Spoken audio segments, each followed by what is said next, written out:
Super clay দিয়ে আজ আমি বানালাম ক্যান্ডি। তোমাদের মধ্যে কারা কারা ছোটবেলায় ক্যান্ডি খেতে খুব ভালোবাসতে আমাকে কমেন্ট করে জানিও। তো চলো কিভাবে আমি ক্যান্ডি তৈরি করলাম সেটাই তোমাদের সাথে শেয়ার করি।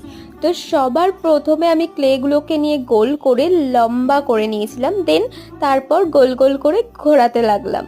দেন তৈরি হয়ে গেল ক্যান্ডিটা। এবার ক্যান্ডি স্টিক তৈরি করার জন্য আমি ইউজ করেছি এই কালারের ক্লেটা। এটাকে লম্বা করে নিয়ে দুটো ভাগে ভাগ করে নিলাম।